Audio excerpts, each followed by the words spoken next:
Teringat ramalan Gus Dur soal Prabowo jadi presiden di usia senja. Ramalan Abdurrahman Wahid alias Gus Dur pernah terucap bahwa Prabowo akan menjadi presiden di usia senjanya. Kini ramalan Gus Dur soal Prabowo jadi presiden semakin mendekati kenyataan. Pondok Pesantren Tebu Ireng di Jombang, Jawa Timur masih menyimpan rekaman jelas ucapan Gus Dur yang meyakini bahwa Prabowo Subianto akan menjadi presiden pada masa tuanya, mirip dengan Joe Biden yang menjadi presiden Amerika Serikat pada usia senja.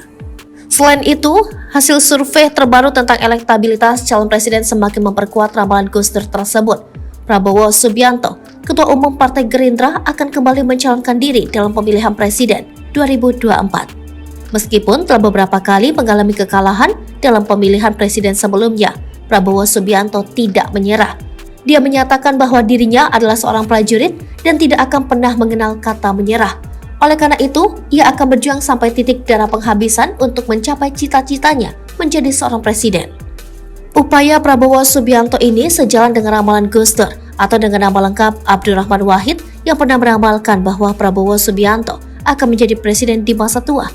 Ramalan Gus Dur tersebut juga dikonfirmasi oleh cucu pendiri NU, Kiai Haji Irfan Yusuf Hashim. Pada pertengahan tahun 2022, Prabowo Subianto bertemu dengan Kiai Haji Irfan Yusuf Hashim di Pondok Pesantren Tebu Ireng, Jawa Timur. Gus Irfan mengutip ucapan Gus Dur yang menyatakan bahwa Prabowo akan menjadi presiden di usia tua, dengan harapan bahwa hal tersebut akan menjadi kenyataan pada tahun 2024. Saya mengutip ucapannya Gus Dur, beliau pernah mengatakan Pak Prabowo jadi presiden di usia tua, insya Allah 2024. Ungkap Gus Irfan dalam siaran pers kunjungan Prabowo ke Pondok Pesantren atau Ponpes Tebu Ireng, Jawa Timur. Kunjungan Prabowo Subianto ke Tebu Ireng tidak hanya sebagai silaturahmi, tetapi juga untuk berziarah ke makam Gus Dur. Ramalan Gus Dur yang menyebut bahwa Prabowo Subianto akan menjadi presiden di usia tua tampaknya bisa menjadi kenyataan. Hasil survei terbaru mengenai elektabilitas Prabowo Subianto menempatkannya pada posisi teratas, mengalahkan Ganjar Pranowo dan Anies Baswedan.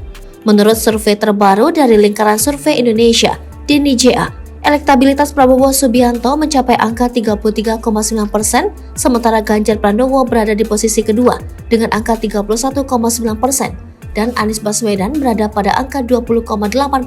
Survei tersebut juga menemukan 3 alasan kuat yang mempengaruhi penurunan elektabilitas Ganjar Pranowo. Pertama, penurunan tersebut disebabkan oleh batalnya Indonesia menjadi tuan rumah Piala Dunia U20 2023. Publik merasa kecewa karena Indonesia gagal menjadi tuan rumah acara tersebut. Publik menilai Ganjar menjadi salah satu tokoh yang menolak Israel bermain di Indonesia. Penolakan ini dianggap menjadi salah satu pertimbangan FIFA membatalkan Indonesia menjadi tuan rumah Piala Dunia U20. Kedua, yang membuat elektabilitas Ganjar turun adalah persepsi publik terhadap personality Gubernur Jawa Tengah yang disebut sebagai petugas partai saat dideklarasikan sebagai capres tersebut. Publik menilai Ganjar Pranowo bukan tipe pemimpin yang kuat lantaran dibayang-bayangi oleh partainya. Terakhir, publik menilai kinerja Ganjar Pranowo menangani kemiskinan di Jawa Tengah buruk. Data menunjukkan bahwa Jawa Tengah adalah provinsi kedua termiskin di Pulau Jawa dengan persentase kemiskinan sebesar 10,98%.